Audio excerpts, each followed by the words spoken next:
కామారెడ్డి జిల్లా బాన్స్వాడ హాస్టల్ విద్యార్థిని మృతిపై విచారణ కొనసాగుతోంది. ఇన్ఛార్జ్ ప్రిన్సిపల్ సునీతను సస్పెండ్ చేశారు. ప్రిన్సిపల్ ఆటో డ్రైవర్ కాశీనాథ్ పై కేసు నమోదు చేసినట్లు పోలీసులు వెల్లడించారు. బాలిక కుటుంబానికి 5 లక్షలు ఎక్స్ గ్రేషియాను ప్రభుత్వం ప్రకటించింది.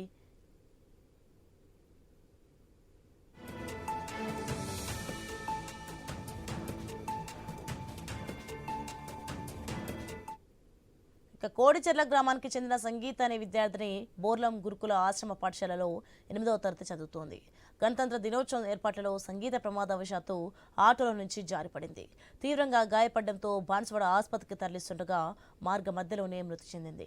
డ్రైవర్తో పాటు హాస్టల్ సిబ్బంది నిర్లక్ష్యమే బాలిక మృతికి కారణమని విద్యార్థిని తల్లిదండ్రులు తీవ్ర ఆగ్రహం వ్యక్తం చేశారు.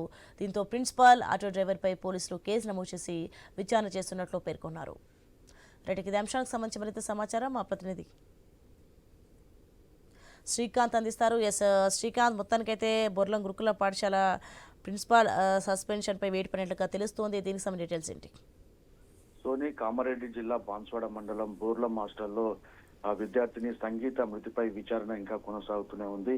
ఇన్ఛార్జ్ ప్రిన్సిపల్ సునీత, అలాగే ఆటో డ్రైవర్ కాశీనాథ్ పై కేసు కూడా నమోదు చేశారు. ప్రిన్సిపల్ పై సస్పెన్స్ వేటు కూడా పడింది. బాలిక కుటుంబానికి 5 లక్షల రూపాయల ఎక్స్గ్రేషియా కూడా ప్రకటించారు.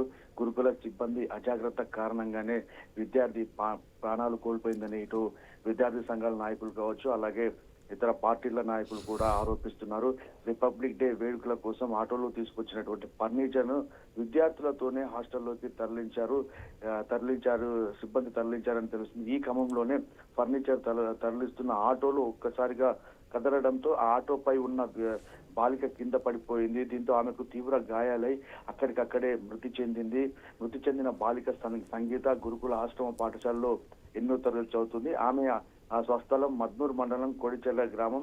ఈ ఘటనపై పోలీసులు పూర్తి స్థాయిలో విచారణ జరుపుతున్నారు. ఇప్పటికే బాలిక కుటుంబ సభ్యులకు 20 లక్షల ఎక్స్గ్రేషియా ప్రకటించాలని చెప్పేసి ఇటు బీజేపీ అటు బీఆర్ఎస్ నాయకులు డిమాండ్ చేస్తున్నారు. నిన్న పూర్తిగా ఆందోళన కొనసాగాయి. ఇటు విద్యార్థి సంఘాలు కావచ్చు, ప్రజా సంఘాలు కావచ్చు, ప్రతిపక్ష పార్టీలకు సంబంధించినటువంటి నాయకులు బాలిక కుటుంబానికి, బాలిక తల్లిదండ్రులకు న్యాయం చేయాల్సిందిగా 20 లక్షల రూపాయల ఎక్స్గ్రేషియా ప్రకటించాల్సిందిగా వారంతా డిమాండ్ చేశారు. ప్రస్తుతం ఇంకా పోలీసులు విచారణ అయితే కొనసాగిస్తున్నారు. ఈ గురుకుల పాఠశాలలో విద్యార్థుల చేత పనిచేయిస్తూ ఇలా ప్రమాదాలకు గురవుతుండడం పైన అనేకమైనటువంటి విమర్శలు కూడా వస్తున్నాయి. గురుకుల పాఠశాలలు పూర్తిగా గాడి తప్పుతున్నాయి.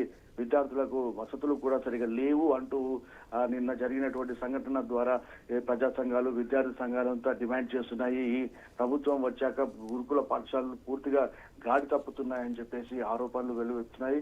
విద్యార్థులకు చదువు బోధించాల్సినటువంటి గురుకులాల్లో వారితో పనులు చేస్తూ ఇలా ప్రమాదాలకు గురై ఇక ప్రాణాలు కోల్పోతుండడం పైన అనేకమైనటువంటి ఆరోపణలు కూడా వెలువెత్తుతున్నాయి. Soni, right, thanks for the information Srikanth.